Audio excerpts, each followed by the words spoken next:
beginning to awaken now, where we saw everything is sacred, the rivers, the sun, the moon, everything is sacred, and being in relationship with everything. And to me, the answer to the climate crisis is to awaken that consciousness again within us. It exists in all of us. And this is a main focus of our work right now at GPIW, is how to awaken that consciousness of being in relationship, in a loving relationship with all of the beings around us who we don't see as beings now, but who are conscious beings.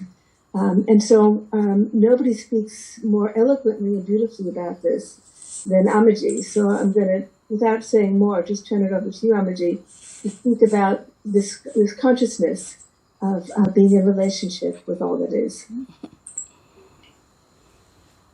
Thank you, Dina, for that very special introduction to this evening's theme. And it's really an honor to be with all of you this evening. A topic which is very dear to all of us, that's nature, and the theme that has been chosen by GPIW is a future of humanity, but not the material future as we generally think, but the spiritual future of all of us, who we are and what we are about in relationship to the earth, nature, where we are. And so I would like to begin this evening session with a prayer, a very beautiful prayer which really gives us the message we need to hear.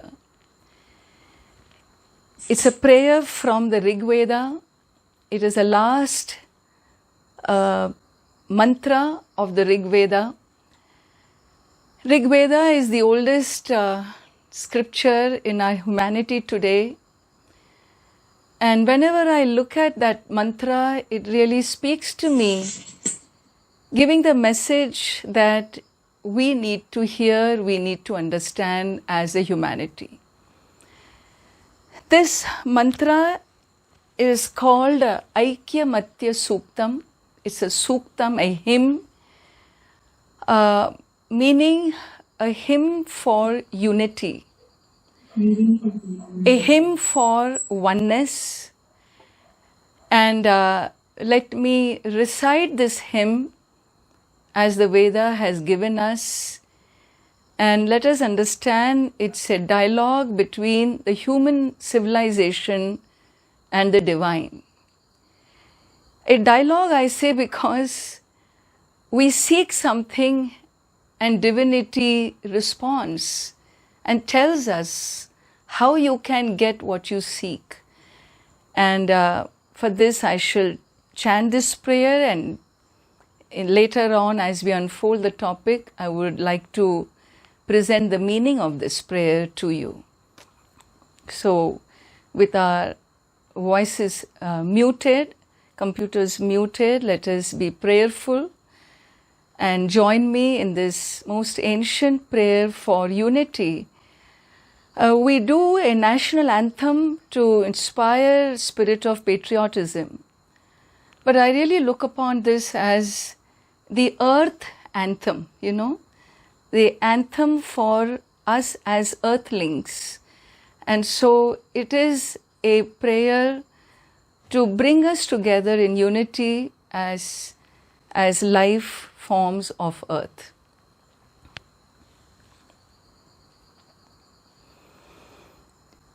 Om samidhyuvase vrishannagne vishwa ayarya a ilaspade samidhyase sano vasunya bhara sangachadhvam samvadadhvam samvomana amsi janatam deva bhagai yatha purve sanjanana upasate Samano mantra samiti samani samanam mana sahachittame esham. Samanam mantra mabhimantrayeva samane navo havisha ajuhomi. Samani va akuti samana hridaya nivaha. Samanamastu vo mano yatha ava susahasati. Om Shanti Shanti Shanti.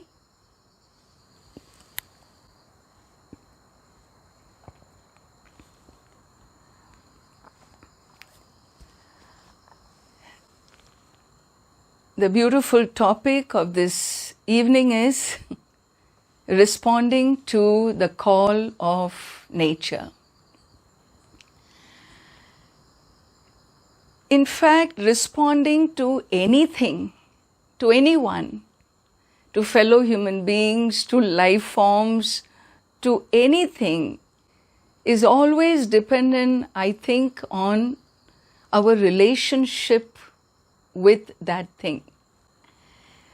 Whatever it may be, if the nature of the relationship is adversarial, if the nature of the relationship has discordance, there will be a rub, there will be competition, there will be aggression in that relationship. But if the relationship is friendly, then naturally there is cooperation, there is harmony, there is togetherness. And so in this a very profound theme, when I was given, I had to think about what is our relationship with nature. As humanity, when you look at our relationship, let us analyze this a little bit. Relationships can be two ways. Either it can be controlling, dominating where I am the all in all, what we say, in other words, egocentric. A relationship which is controlling, dominating, will bring about what you call subjugation of that with to whom you relate. And in fact, there are people who really believe that everything, every living thing on this earth, that they have a dominion over, or that they have been even granted an authority, even a religious authority, to dominate. And this domination is almost like they have been assigned a stewardship over earth.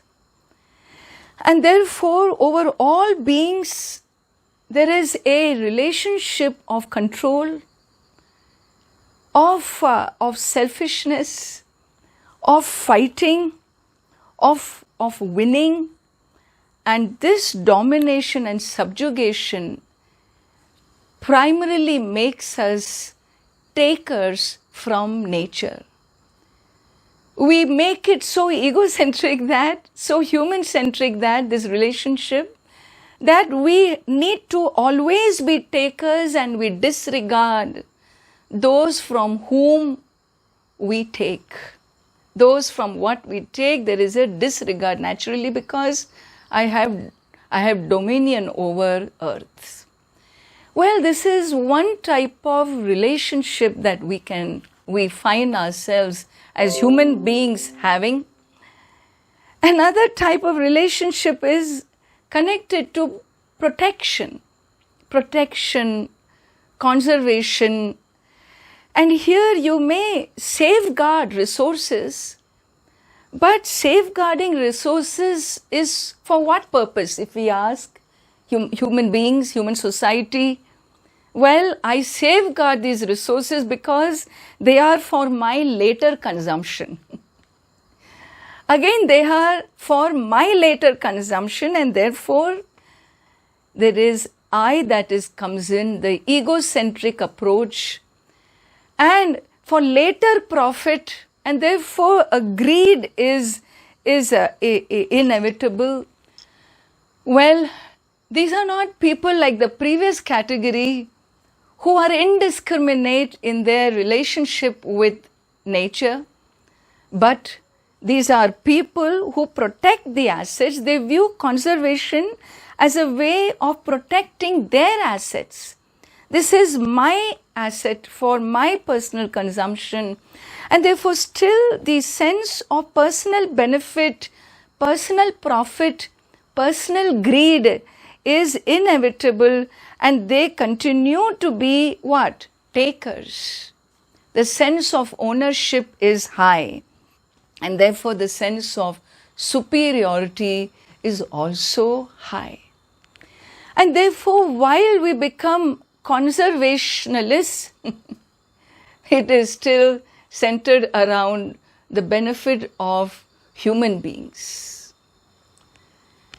Well, as I said, they are better than the previous type, but there is a third community of thinkers, of human beings, who also believe in protection and conservation, but I would say that is driven by a value for harmony, a value for sanctity of life, a value for equality among all living beings. This approach, the third approach, is what we call the spiritual approach, really. A mature approach, a approach where the relationship is noble with the world in which we are born. And really here the man has no pressure or no need to claim dominion over other beings on earth. No. Here human beings in this approach can look upon the earth as a goddess, Prithvi, a Devi. We call her Mata, Mother Goddess. Many ancient civilizations and cultures have had this approach. And so you find in the Greek mythology, they call her, Gaia. Gaia, I suppose I may not be pronouncing right, but in that Greek, in German, they call it her Gaia, Mother. And AC, Earth in Ansimaka, in the Native American, again Mother Earth. And a mother, once you call Earth a mother, we understand very well a mother is that who gives birth. She gives birth to all her beings. She nourishes them, she protects them, she cares for them, she looks out for them.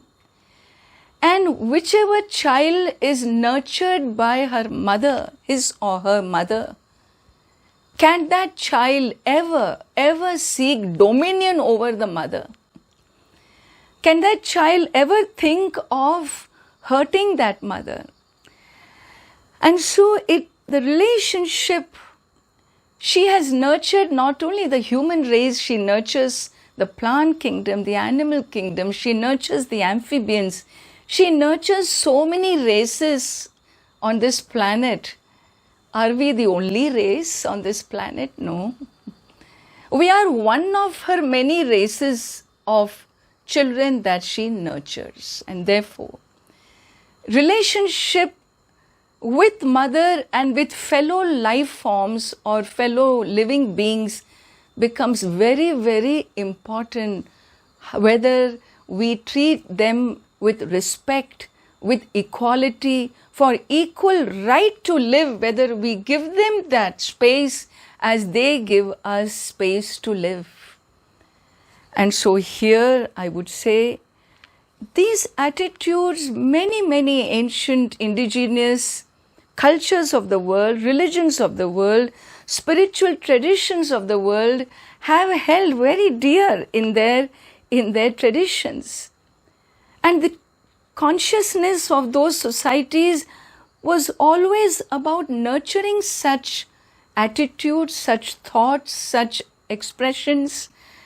And here I would say, if there is one thing that guides such an expression, is a value for ahimsa. Ahimsa means non-violence, cooperation, sharing, and valuing a harmonious look or outlook of life. And so I felt it is important for us to understand this most ancient living tradition of the earth today, not as a small cluster, a forgotten tribe, but a living tradition, the Vedic tradition. We may have had our setbacks, we may have been broken, history may have been very harsh on us and ripped us apart in a million ways, raped our prestige, our dignity, our cultural forms, practices, but still, with the grace of the Rishi Munis, the saints of this ancient land, the Vedic tradition is still alive.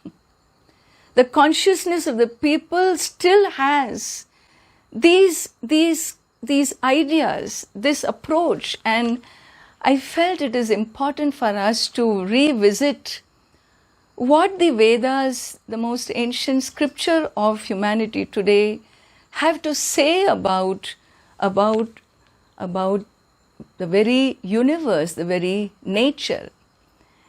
And here, any tradition you take, whether you take the Shaiva tradition, Shiva tradition, Vishnu tradition, or the goddess tradition, there are beautiful prayers where the divinity, divine being, the infinite being, which every faith looks at as a transcendent being. Transcendent means beyond the material, beyond what you perceive in this world. There is one very, very important element here, that while the infinite being is looked upon as transcendent, the Veda never ever misses to tell us that the transcendent being is immanent in the world. He is not only transcendent, nor can you call him just here, because then people, they become what they call nature. Just nature for them is everything. He's transcendent and he's immanent. And therefore, the divine, if we need to actualize the infinite consciousness in our lives, bring that awareness in our life of who we are, then we need to essentially look upon this world as divine. Nothing less. The first mantra of the Upanishad says, Isha Vasyam Idam Sarvam. All that is here is God. All that is here is divine. All that is here is that transcendent being which is immanent in creation. And that statement is the most powerful statement that could have been given to us, which really says it all. It says it all. A culture that was able to actualize this statement happened to be this ancient culture, ancient tradition of the Veda. We say God is everywhere. We accept God is everywhere. The Veda declares, and we have no problem saying that. He is everywhere, but remember always, his hometown is India. You know?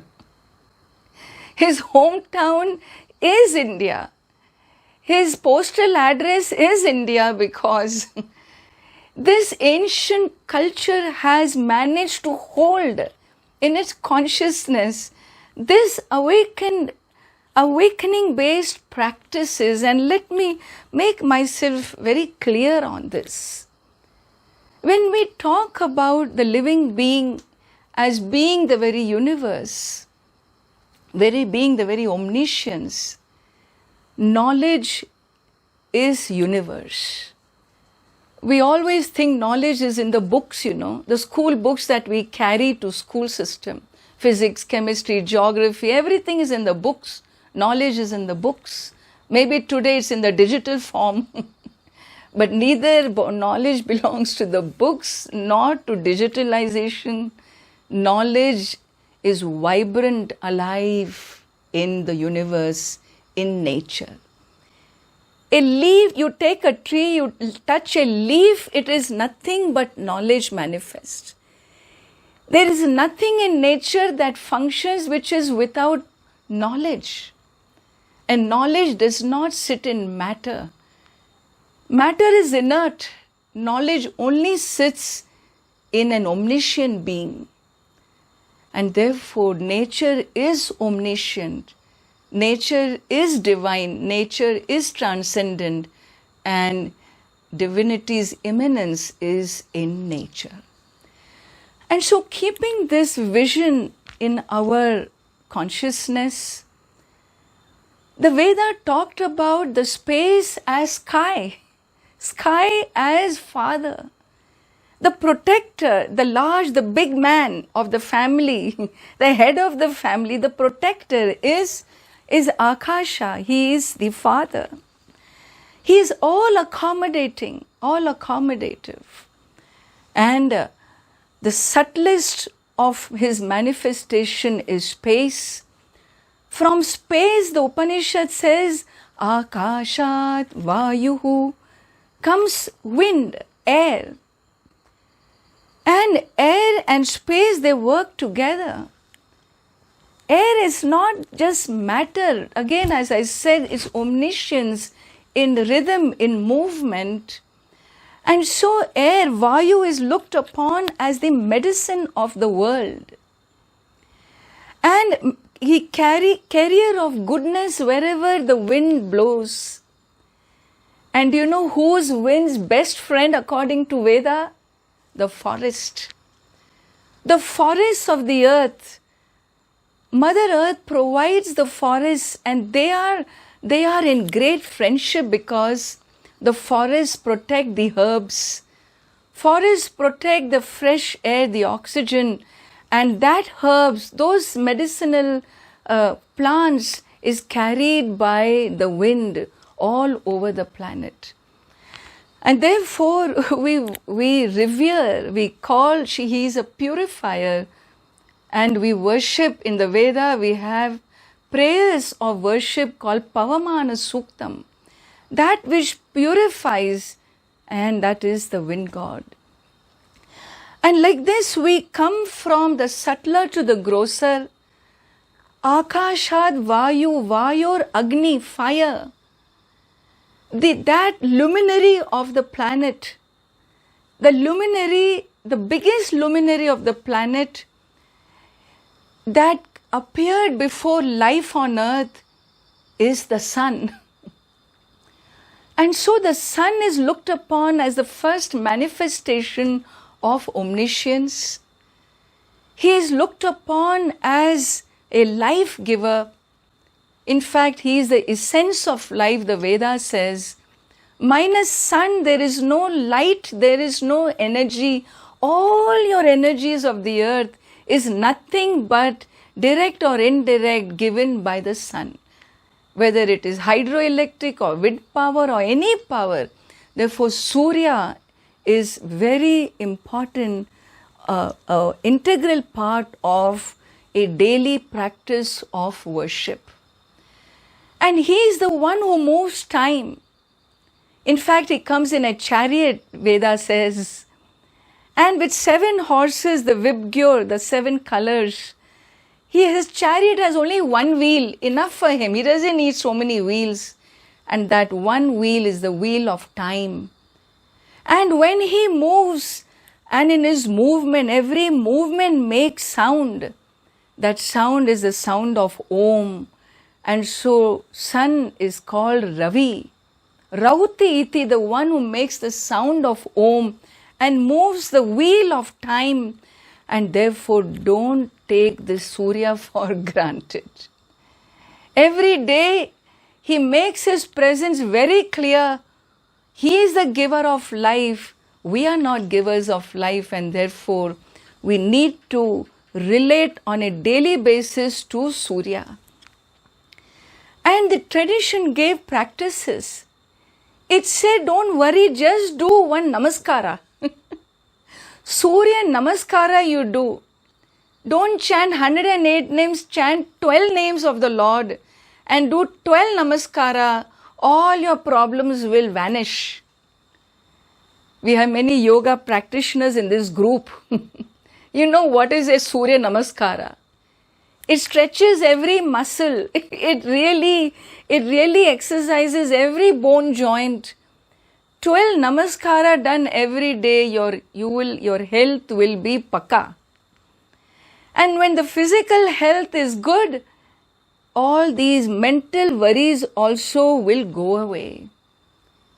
Namaha, Bhagavan says, Lord says, Surya Deva blesses you when you can do Namaha. Namaha. Why? Because in that Namaha, in the Namaskara, is the practice of surrender. It is letting go of ownership, of doership. You recognize, it is He who moves time and the giver, and therefore let me surrender. And every day Namaha 12 times to Lord Surya is nothing but a silent message in letting go, surrendering to the divine. Similarly, I didn't mention, but Vayu, the wind, the air, how do you connect to the air? And you know what it says, the Veda says, observe silence. Observe silence. Human beings are some of the worst contributors to sound pollution in the universe. The sounds we produce, the things we do are not in harmony with the chirping of the birds and the sounds of the waters and the trees and so on, rustling of the leaves. However, we are the ones contributing to sound pollution. The more we observe silence, the more we will find capacity to communion with nature. Another practice that is given in the Veda for the people of those who listen, those who know. And not only that, Surya is looked upon as someone who gives life to all. Whether people are good, whether they are bad, whether they are nice to him, whether they are not nice to him, whether they acknowledge him, whether they show gratitude or not, Lord Surya doesn't care.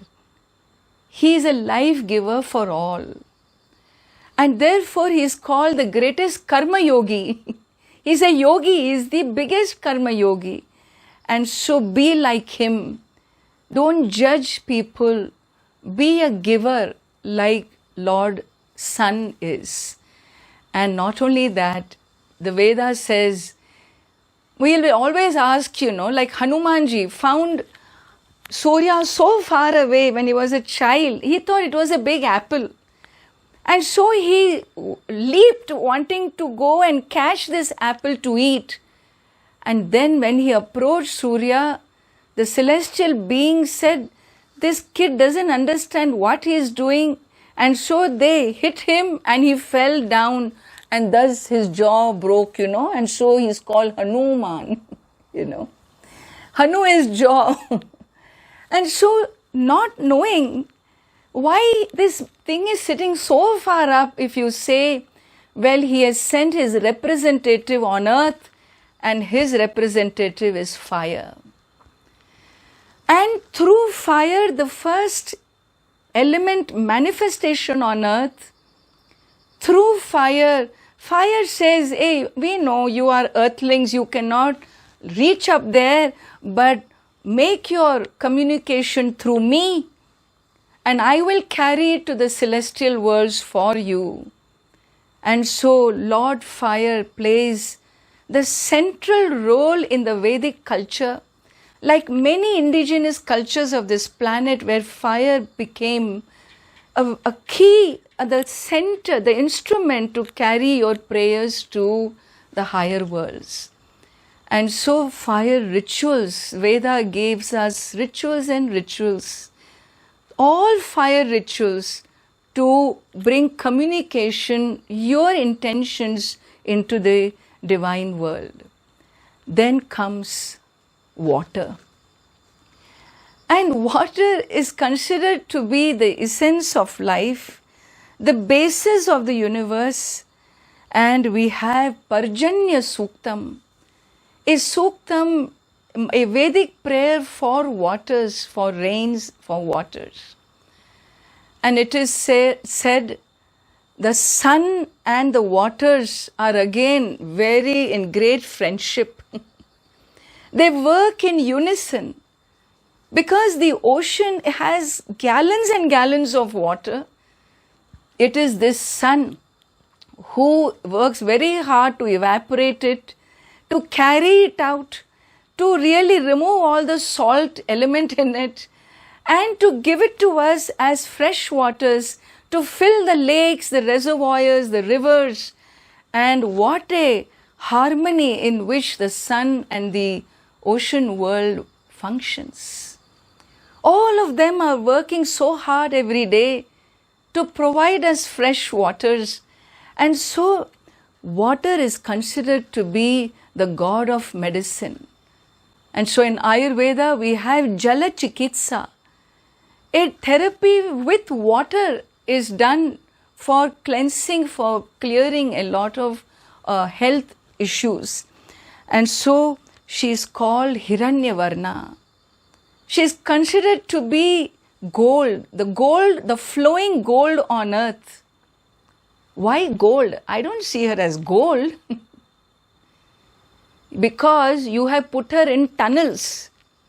We have pushed her into the tunnels, into the dark alleys. She turns into gold when the rays of sun touches her.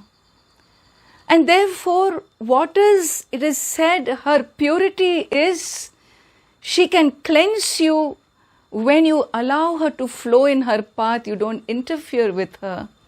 And allow the sun rays to touch her. In her waters sits fire, is what the Vedas say. And therefore her natural course should never be tampered with. These are the messages of the Veda. And so do not pollute. She is Upajiva, she is the one, she is a giver of life, god of medicine, and water is integral to the indigenous civilization. So many, whether it was Chinese culture and ancient cultures, they all grew up in the banks of the rivers, India is 2/3 Gangetic plains. And so rivers were very important for daily life, for daily practices. All the rituals were connected to river. All your activities, bathing was river. Food was connected to river. All sanctifying of actions was done with the waters and mantras. And therefore respect and reverence to rivers is essential. And this, therefore, naturally, dumping of the chemical waste and so on, so forth, is all our modern ideas, modern relationships with the waters. It is not how it was intended to be. And so when you move from subtle to gross, Akasha, Vayu, Agni, Apaha, 4 elements are covered. And the 5th one is earth, Prithvi. The grossest of the 5 elements, the Veda says, is the earth. And she is Vasundhara. She holds treasures. She is the one who holds all treasures for us. It is because of her agriculture is possible. It's because of her life can germinate, seeds can germinate, and provide nourishment to all life forms. all kinds of life forms. And not only that, she's called Prithvi, she's called Jalapradatri, she's a giver of waters. Through waters we get our medicines, and like through the winds. And more than anything, she's Indragupta, Veda says. These are all names of the Veda for earth. Indragupta means she's the one of the most miraculous powers called the gravitational power. She holds all her life in her bosom, and nothing can move away. She has a power to hold the oceans to her, the mountains to her, and all the life within, and keep nurturing and nurturing from day one till the last day of our existence on earth. And so the Veda says, hey, it's time you own up yourselves as the children of the soil. And the Veda tells us, gives us in quote unquote, say Putroham. Putroham, I am your son. Say it to her. Go out there in your garden and tell her, hey, I am your son, I am your child. And no son will want anybody to destroy his or her mother. I stand as your protector, mother, O mother. I will not let anybody destroy you. In fact, the Native American chieftains would say, you dare walk on mother, and you say you can't help your human beings. What can you do? You have to put your footsteps and walk on her. If that's how it is, then let every step you walk on her be a prayer to her. Every step be a prayer is a quote by that elk, the chieftain in one of those tribes. And so these indigenous civilizations, it's not something unknown to us. It's known to us. These attitudes are known to us. How to work with the earth, how to work with the forest. In the Veda, Aranyani Suktam is there that talks about the best way human beings can nurture and grow up is by spending 2/3 of your life in the forest. Not with the animals. The studenthood, universities, Gurukulams used to be in the forests. Only the Grahastha Ashrama, the married, the institution of marriage brings you into society. After that, the third stage of life, when you begin to become a recluse, when you enter retirement, you're again supposed to enter into the forest, or at least border of the forest, edge of society, on the township and smaller villages. And finally, the fourth stage of life called monkhood is the forest. And therefore, 3/4 of a human life needs to be lived in the forest for nurturance and understanding of nature. And so this is how we have been talked about. We have been told the forests are the biggest water tanks, the largest water tanks they are. Hidden water tanks because they invite rain, they remove pollution, they protect wildlife. These are all statements of the Veda. And so, how else can we relate except be sensitive to nature? And so here, when we talk about this relationship, really all that comes to my mind, and we can share, we can interact and see what can we do about this. But really, we talk about doing, but before we do, we need to own up a certain ideology and a certain understanding. And Veda says, I've given you 3-fold power as a human being. You have 3 types of powers. One is called Jnana Shakti, the power to know and understand. Number 2 is called Ichha Shakti, the power to intend, the power of intention, the power of desiring. And third is Kriya Shakti, the power to do. Don't talk about doing without going through the understanding, everything will emerge. Doing will be the final outcome. But in your understanding, do you understand what is nature? Do we understand nature as Vedas teach us? That how sacred the life is, how divine it is, and the equality. Equality because it is one living being. Universe is one living being, and we are only one part of this life. And so we need to understand in Jnana Shakti, if we are to analyze what should be Jnana Shakti. My Guru used to say very beautifully, and I will quote him. He used to say, understand that you are a guest in this universe. You know, when we go into these 5-star hotels, how impressed we are. We don't touch things just like that, use them loosely. We are well behaved. We follow protocol, we follow systems. You want to eat that whole dessert, all the desserts in the shelf in the restaurant, but you just take one little piece because that's protocol. And so we follow all this, don't we? And my Guru used to say, hey, we are living in an all-star guest house. We are guests in this universe. It's an all-star guest house. And in your normal 5-star, they put stars on the ceiling so you sleep in the starry night. But the sky doesn't change. In our universe, the sky changes. The colors change. The colors are changing every moment. It's such a beautiful all-star guest house.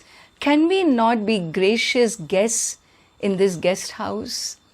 Can we not receive all these gifts as blessings? Can we not seek permission before we use any resources? We don't go grab and commodify and subjugate and destroy.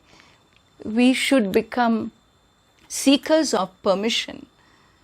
We should be gracious as graceful as guests and receive the blessings of the universe.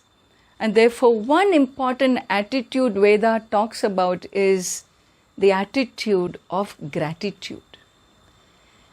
When I can cultivate an attitude of gratitude, the attitude of greed will disappear. Because gratitude will come only when I see what I have. Greed comes when I see what I don't have. And therefore, it is about learning to be contented. And this understanding, if this understanding is there, even if we make mistakes, we must seek forgiveness. We must atone for the wrong we do to nature and talk to nature. We have forgotten how to talk to nature. When we expect environment to talk to us, respond to us, when nature is doing so much for us, she also expects that we respond to her. Nature has opened her arms to us, but human civilization is the only race that clenches our fist in aggression, She opens her arms in embrace and we clench our fist in aggression. And this because our whole thinking about nature has gone convoluted. And therefore the Jnana Shakti, we need to empower our thought world, revise our thinking, our way of thinking about the world. Then naturally, second step will be your power of intention will emerge through your prayers, through your spiritual practices, through your meditations, through your intentions. You will empower your intentions to manifest, to bring forth activities. Will choose more intelligently what will nurture this thought system, this ideology, and what will snatch it away from us. And this way, if we can educate ourselves and learn to talk to the plants, to the trees, the birds, and start looking whether they respond or not. It's funny to say, maybe it's funny, maybe it's not. Many of you are spiritual practitioners, but if you are, then I'm sure this is your personal experience. When the animals respond, when the rivers respond to the call of love, to the prayers you have, I have seen with my own eyes how nature responds. So nature is there to care for us. She cares for us. It is only we who don't see. And so my prarthana is, my prayer to Bhagavan is to open the eyes of humanity, of human families, so we look at the divine world in a divine way, sacred way, and always remember that this living being called the universe, if this body is there, the finger is only a part. Every limb is only a part. We are only a part of this living being called the universal being, and whose limbs are connected to the 5 elements. And so every element needs to be revered, and our attitude needs to change to one of gratitude. And so reverence and gratitude is the message that I bring from the Vedas, from what I have understood, what I have been taught, and in our practices. If we can only own up and not fight this. Very important is that namaskara to Surya. I tell you, that does the trick, Just going flat on your stomach 12 times. If 12 is not enough, you can increase it to 108. But that will flatten the ego very nicely, and we will begin to see transformation in our own soul. Thank you all. Thank you all for listening. Om. Om. Thank you so much, Ammaji. You've really covered it in such a comprehensive and beautiful way, and bringing in all the qualities that we need to relate to life and to this beautiful planet, our Mother Earth, in a different way. And you brought in the elements and the sun and the water and the forests and the rivers, and very grateful for that. I wanted to say, I'm wondering, I see this is growing in the world, this attitude of relating to the world in a different way, to nature, especially in this past year when so many of us have been confined and sitting in, 4 square walls and looking at screens, and there has been a real hunger for the natural world from so many of us. And I think finally a deeper appreciation for the beauty of what we have, and how we really must appreciate it. And like you say, as your teacher said, and one of my teachers said the same thing, we are guests. So we are guests here just for a few days. And so we must behave well and not leave a mess in our wake, because we're going to leave this hotel. We're going to leave this hotel, and we don't know where we're going, but we don't want to leave a mess behind. I do feel that things are changing on the planet. Maybe not fast enough, but they are changing. And I think just these conversations, having these conversations like this with teachers such as yourself, reminding us the sacredness of everything, and how these very simple practices can bring us back into this heart of, and feeling deeply what the earth is feeling, And I love what you said, that I am her child. We are her children, and we should feel like that and be like that. And if we can just remind ourselves of this every day, and of our gratitude to the sun and to the rivers. We all must live near a river. We can't be too far from rivers. And there's just simple practices that we can do. We don't have to all live in the forest. Some of us live in cities. And I know many people who live in cities who have such a beautiful attitude toward the natural world. And maybe they care for 100 plants on their balcony, but they do it with such love that I'm sure the earth is responding. And so I feel, yes, giving the earth this love, I think this is really what is needed. Yeah. It's an attitude. I mean, it must follow the outer actions, as you say, but unless it comes from a deep place of love, of wanting to benefit ourselves, as you mentioned in the beginning, but just a place of deep love for her, not for us, but for her and for all of her creation. So yeah, this is what we really want to call forth in all of humanity. And if you shared some simple practices, but if you or Dina would share some more thoughts just on simple ways that maybe people who are not, part of the Vedic tradition, but other traditions too, simple attitudes or practices or reminders that we can hold for ourselves or share with our families, that just remind us, be grateful, have reverence for life. It's been so forgotten in our society. I don't know why. It's been forgotten, and we need to bring it back. It is coming back, but we need to hurry it up a little more. So if you or Dina have anything further to add on this, I would love to know.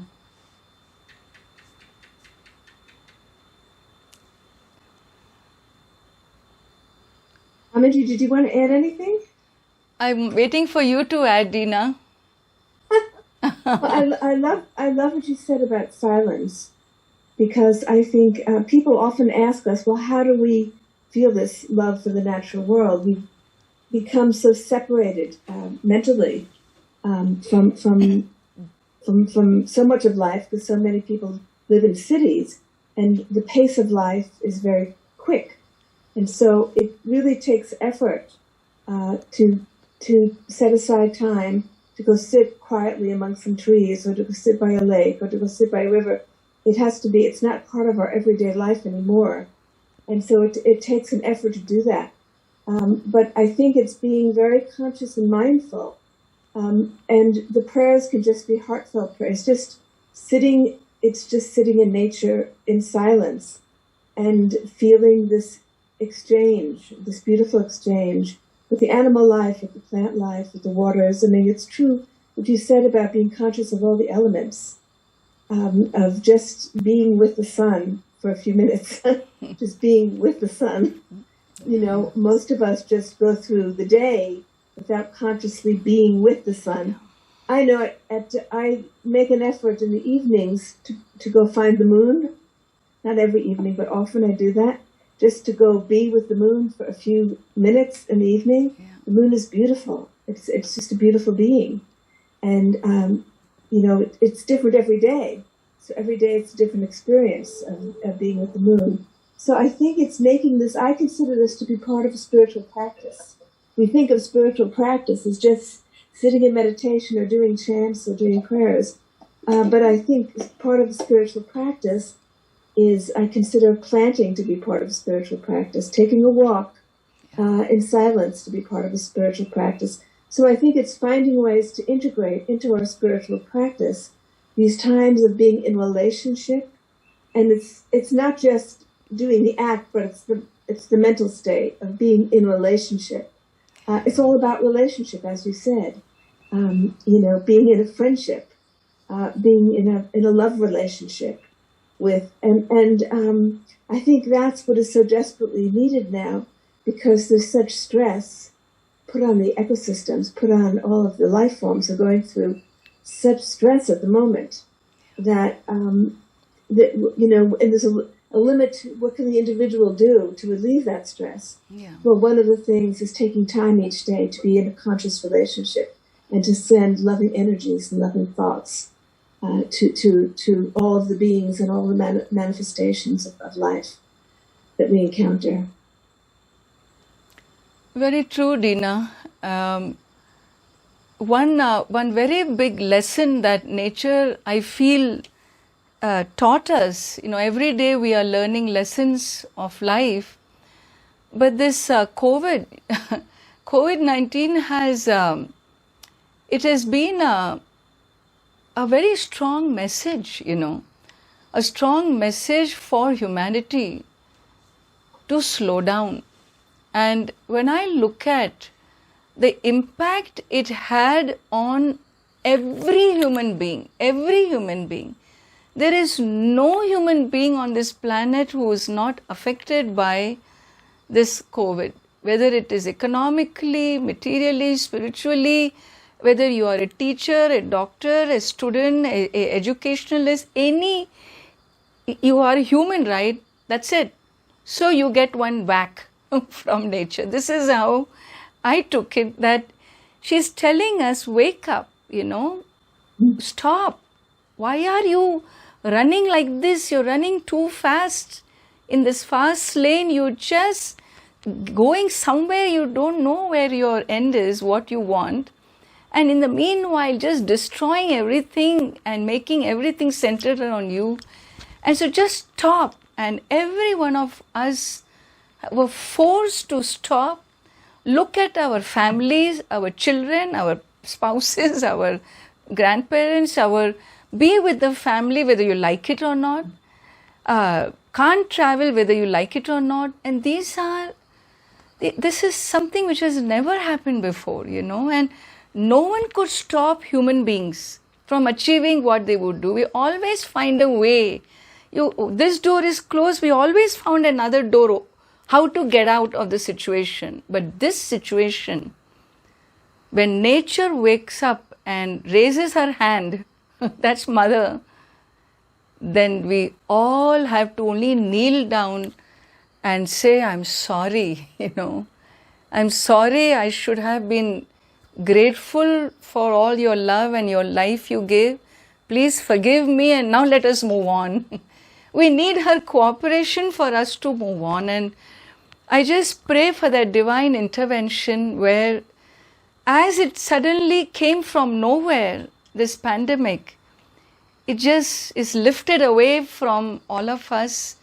Only that nature can bless us, and that will come when more and more of us can kneel and be grateful and make this consciousness shift within ourselves. Absolutely. No, it's been a teaching, and I think everybody will take a different message from this past year, 15 months. Yes. But certainly having this global pause. Within the tragedy, there are many blessings, hidden blessings, and it's the onus is on us to see them, and to make the shifts that we're being asked to make. So this is an ongoing conversation. It's such an important theme. It's probably the most important theme right now, because if we don't change course, it's going to be much, much harder. For all the different life forms. And so we have to change course as a human community, and it begins with the attitude. Behavior follows the attitude change. So that's why we keep having these conversations, and we'll be having more conversations on this theme. Yes. Marianne, do you want to say anything? No, I just want to thank Ammaji so much for joining us today, and to let everybody know we will have more conversations like this. In the past 10 years of when GPIW has been focusing on the earth, we've had many women from all traditions, all countries, come to us to tell us they have dreams of the earth, or that she communicated a message, or that they heard her crying. And so it has been a very important focus for us, because people can hear. And as Ammaji said, if we be in that silence more, there's a greater opportunity to really hear the earth and connect to her. I think it's much easier than we know. And so let's do that more. And thank you. Thank you, Ammaji, again. Thank you, Dina. Thank you. And can we close with a prayer to Ganga? Yes, let's do that. Yeah, okay.